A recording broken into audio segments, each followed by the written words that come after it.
persoalan ini berkenaan dengan langkah-langkah untuk mencegah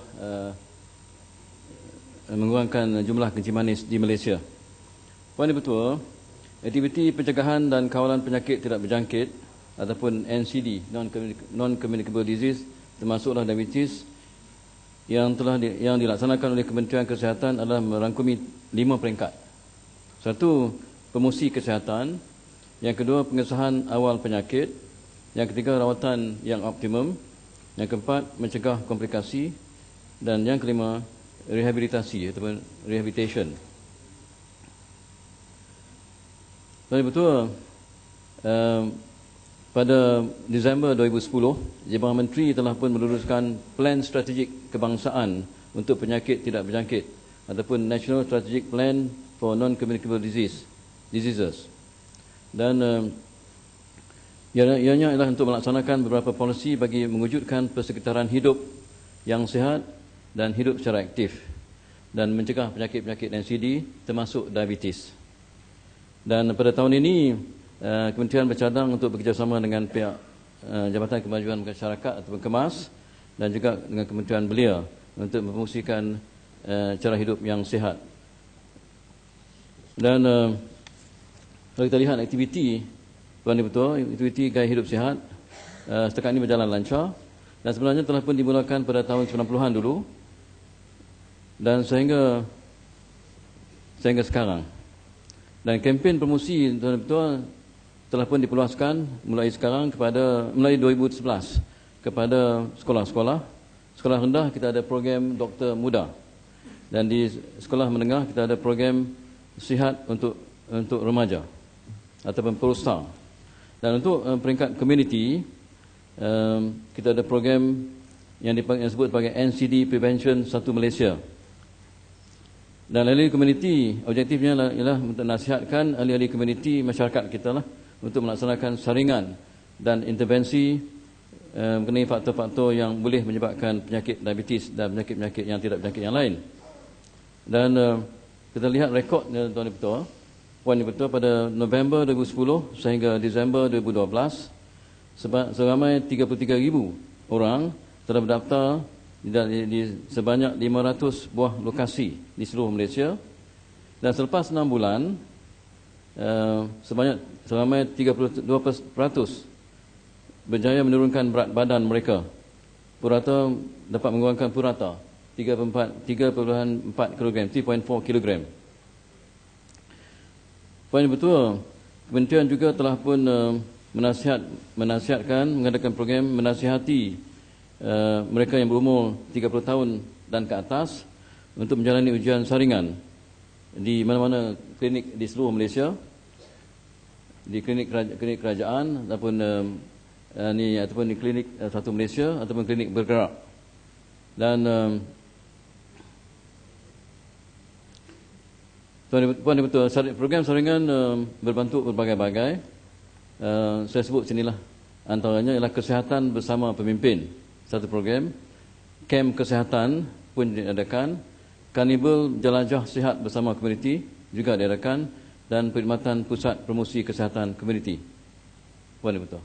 Terima kasih. Terima kasih Mak Menteri. Soalan tambahan yang pertama. Ada? Puan Hajah Rohani. Terima kasih Tuan Dadi Ketua dan terima kasih kepada Timbalan Menteri yang menjawabnya. Tapi saya rasa soalan jawapan tu pendek tapi sudah menyeluruh. Walau bagaimanapun saya cuba kemukakan satu dua lagi kok boleh Menteri beri penjelasan. Yang kita tahu ni penyakit kencing manis ni adalah satu penyakit yang amat bahaya di mana kita katakan pihak pesakit itu kadang-kadang mereka tidak sedar yang mereka itu ada penyakit kencing manis. Dan ada setengahnya pula sampai ke peringkat apabila didiagnosis didapati dah berlaku kerosakan organ, kira dalam diabetes yang sudah peringkat teruk. Apa soalan Bukan, soalan saya apakah langkah intervensi dari segi polisi dan juga dari segi peraturan yang diambil bagi mewujudkan persekitaran hidup sihat supaya masyarakat lebih mengelakkan diabetes ini seperti tidak meminum minuman bergula, berkarbonik, dan juga apakah langkah kerajaan bagi mengelak supaya orang awam mengambil pemeriksaan peringkat awal ataupun menjalankan pemeriksaan di peringkat awal lagi, dan apakah langkah kerajaan Cukup tu, Mak. bagi mendidik Lebih sikit, daripada 2 soalan. ya, sikit lagi takut saya bimbang yang saya tanya Tapi tadi. soalan yang berhormat ini ke yang ketiga. Ya, dah 3 dah. Saya ingat baru 2. Cukup tu, Mak. Cukup tu. Biar Ya, Menteri okey. menjawab. Terima kasih. Terima kasih, Tuan Tua. Terima kasih. Sebenarnya saya dah menjawab sebahagian daripada soalan tambahan tadi. Dah menjawab dah. Saya dah terangkan di sini tadi. Cuma saya nak terangkan bahawa di Malaysia tiap-tiap pesakit kita ada lebih daripada 2 juta sekarang ni, dan makin meningkat. Tiap-tiap satu orang yang dikesan kena kencing manis, ada seorang lagi yang estimate-nya ada seorang lagi yang tak dikesan. Sebab tu kita menggalakkan mereka semua sekali lah, masyarakat kita pergi buat check up, buat pemeriksaan di mana-mana klinik di seluruh Malaysia. Kita ada lebih kurang 3,000 klinik di seluruh Malaysia. Mereka boleh pergi check percuma, ya. Dan checknya tengok biasanya check RBS, random blood sugar mula. Kemudian kalau dia dapati agak suspicious, dia boleh buat fasting blood sugar, dan setelah itu kita dapat kesan.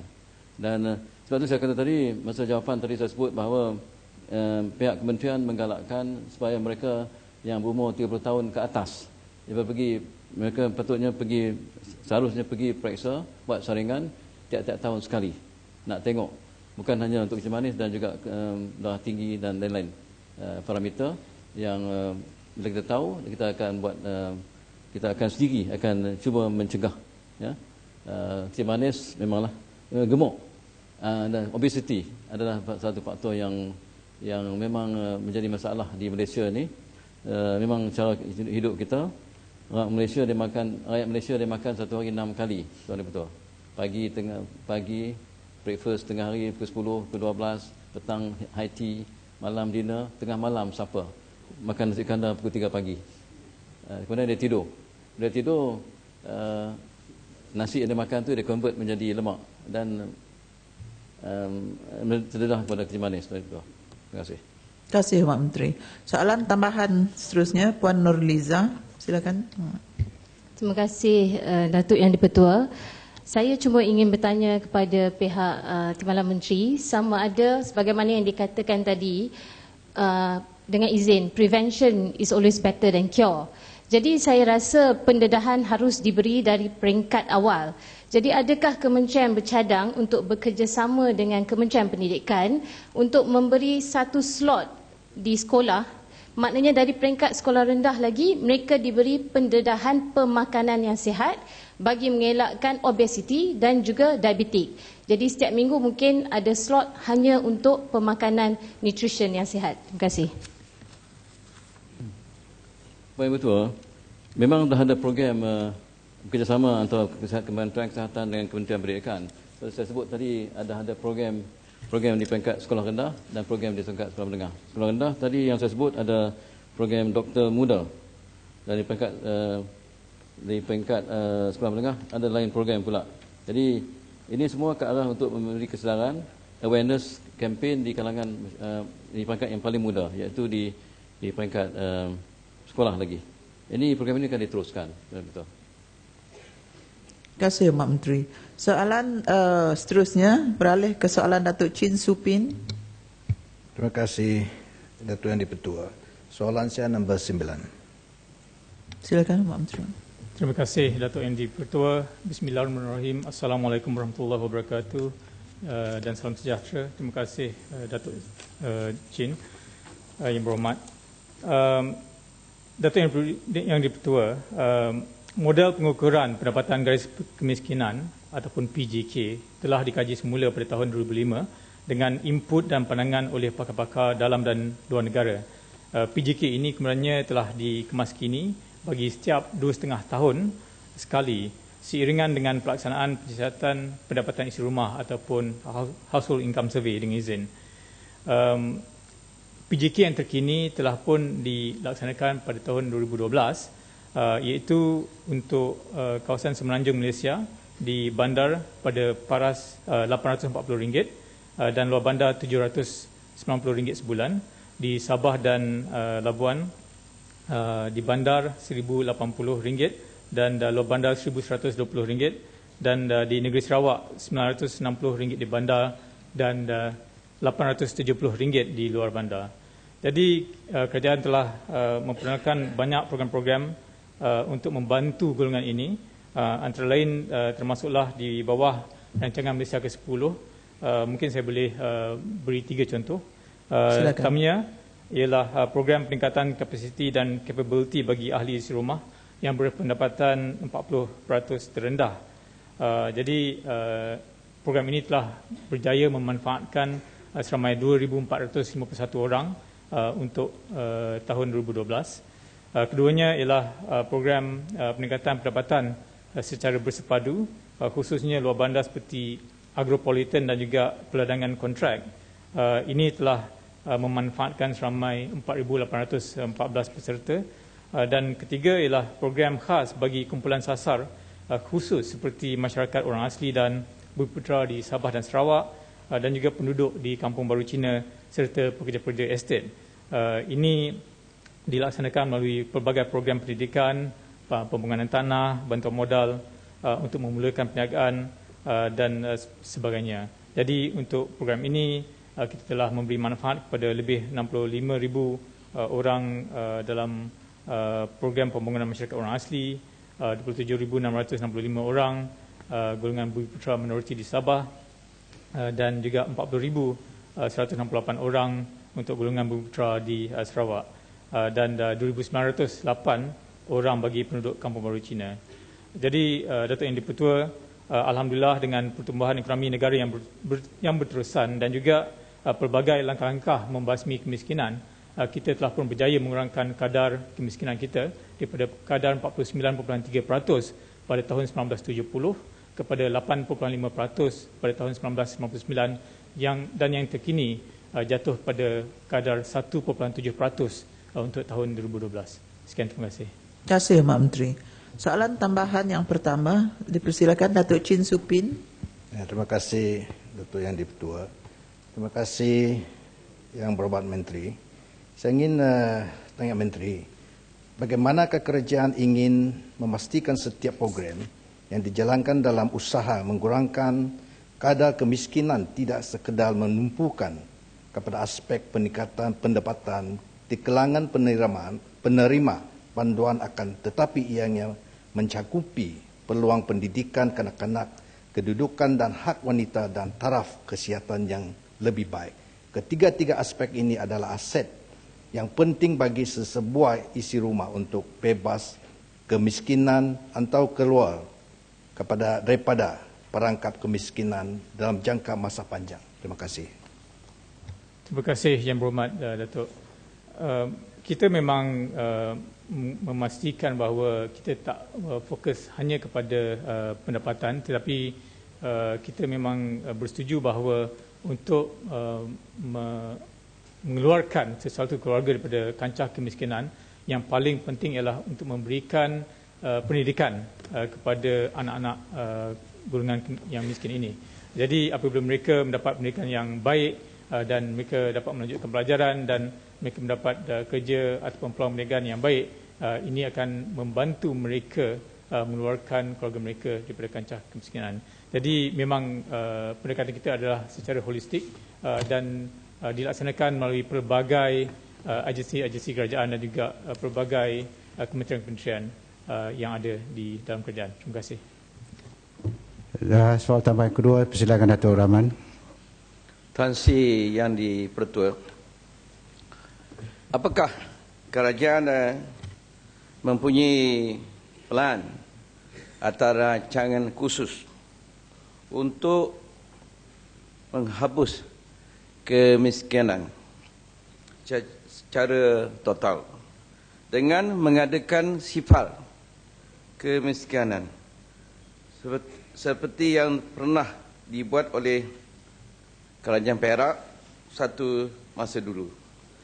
Kalau ada, sila huraikan dan tahun berapa target sifar itu akan menjadi kenyataan. Terima kasih. Terima kasih Yang Berhormat Senator. Tan Sri Yang Dipertua, kalau kita ikutkan rekod kerajaan yang saya sebutkan tadi, daripada 49.3% kadar kemiskinan pada tahun 1970 telah menurun kepada kadar 1.7% pada tahun 2012. Ini merupakan satu peningkatan yang sangat baik, dan memang kalau kita ingin mencapai status negara maju menjelang tahun 2020, di mana kita mahukan negara berpendapatan tinggi yang inklusif dan mampan, kita memang selagi boleh menghapuskan kadar kemiskinan sama sekali. Jadi yang kita nak pastikan bahawa apabila kita katakan inklusif ialah yang kadar kemiskinan yang di kawasan luar bandar, terutamanya di Sabah dan Sarawak, yang akan lebih diberi perempuan khusus untuk masa depan. Terima kasih. Terima kasih Yang Berhormat. Sekarang saya persilakan pertanyaan yang ke-10. Yang Berhormat Tuan Syed Shahir. Tuan Yang Dipertua, soalan saya nombor 10.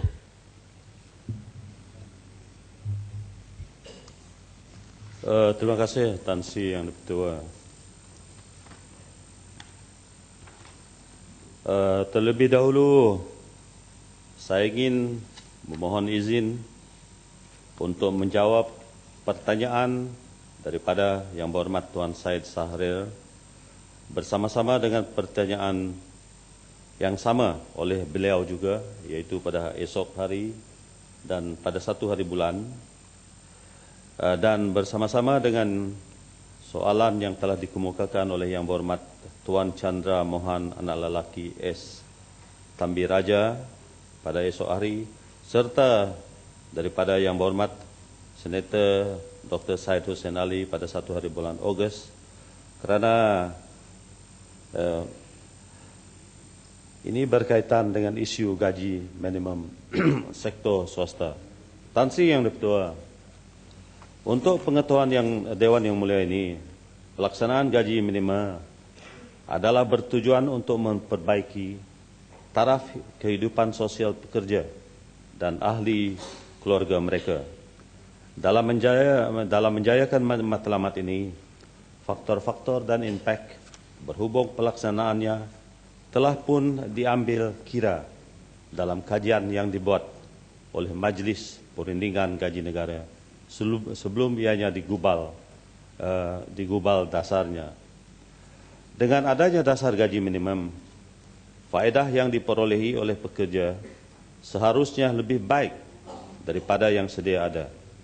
Sekiranya majikan mengubah sebarang terma dan syarat pekerjaan seperti mengurangkan tempoh waktu bekerja atau kerja lebih masa serta menghapuskan allowance, ia perlulah mendapat persetujuan pihak pekerja terlebih dahulu. Mana-mana pekerja yang mempunyai sebarang kemuskilan dalam perkara ini boleh membuat aduan kepada Jabatan Tenaga Kerja di bawah Kementerian Sumber Manusia yang berdekatan supaya aduan tersebut dapat disiasat.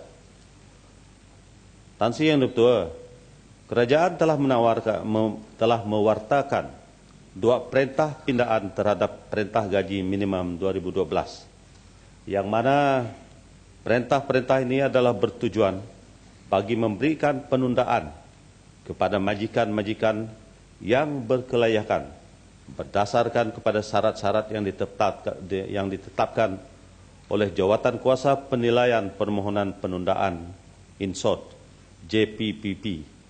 Perintah-perintah tersebut adalah seperti berikut. 1. Perintah Gaji Minimum Pindaan 2012 PU dalam bracket E 214-20112 yang diwartakan pada 28 Disember 2012 bagi memberi penundaan kepada 632 majikan individu dan 3 persatuan majikan dari melaksanakan gaji minimum. Kedua, perintah gaji minimum pindaan 2013 PUA 165/2013 yang diwartakan pada 28 hari bulan Mei yang memberi penundaan kepada majikan perusahaan kecil dan sederhana untuk pekerja asing saja dan 40 majikan individu yang kritikal. Dasar penundaan pelaksanaan gaji minimum diberikan setelah pertimbangan diteliti dan mendalam, dibuat di peringkat JPPP yang dianggotai secara tripartite, di mana keanggotaan JPPP terdiri daripada wakil pekerja, wakil majikan dan juga kerajaan, yaitu melalui Kementerian Sumber Manusia. Asas pertimbangan adalah termasuk keupayaan sesebuah syarikat untuk membayar gaji minimum berdasarkan profil kewangan, yaitu kerugian atau keuntungan syarikat selama 3 tahun ke belakang dan pertimbangan terhadap peningkatan kos buruh susulan gaji minimum ini serta impak peningkatan gaji pokok kepada syarikat. Penundaan pelaksanaan gaji minimum yang diberikan kepada majikan adalah bersifat sementara, di mana pendekatan ini adalah untuk memberi ruang kepada majikan memperolehi masa untuk menstruktur operasi dan kewangan. Penundaan pelaksanaan ini bukanlah pengecualian kepada mana-mana majikan yang memohon, tetapi sekadar memberi sedikit ruang atau dalam bahasa Inggris breathing space kepada majikan untuk menstruktur model perniagaan dan struktur kos buruh serta operasi sedia ada bagi memastikan pembayaran gaji pekerja selaras dengan dasar gaji minimum tersebut. Tan Sri Yang Dipertua, buat masa sekarang pihak Kementerian Sumber Manusia melalui Jabatan Tenaga Kerja atau JTK sedang melaksanakan penguatkuasaan Perintah Gaji Minimum 2012. Walau bagaimanapun, buat masa ini memandangkan pelaksanaan gaji minimum masih di peringkat awal, penekanan akan diberikan kepada aspek menasihati, teguran dan amaran kepada kebajikan supaya gaji minimum itu dilaksanakan. Kementerian berharap melalui inisiatif yang diambil, dasar gaji minimum ini dapat dilaksanakan secara sepenuhnya mulai tahun 2014, selaras dengan hasrat negara untuk menjadi negara maju dan berpendapatan tinggi menjelang tahun 2020. Berdasarkan kepada Seksyen 25 dalam kurungan 1 Akta Majlis Perundingan Gaji Negara 2011, kurungan Akta 732, Majlis hendaklah mengkaji semula perintah gaji minimum sekurang-kurangnya sekali bagi setiap 2 tahun. Kajian semula ini akan meliputi semakan terhadap kadar dan liputan gaji minimum sama ada mengikut sektor, jenis pekerjaan dan kawasan wilayah. Penentuan bagi penetapan gaji minimum di negara ini telah mengambil kira keperluan asas atau basic needs untuk pekerja. Manakala di pihak majikan, penentuan utama dalam melaksanakan gaji minimum adalah kemampuan majikan untuk membayar kadar RM900 di Semenanjung Malaysia dan RM800 di Sabah dan Sarawak, termasuk wilayah Persekutuan Labuan.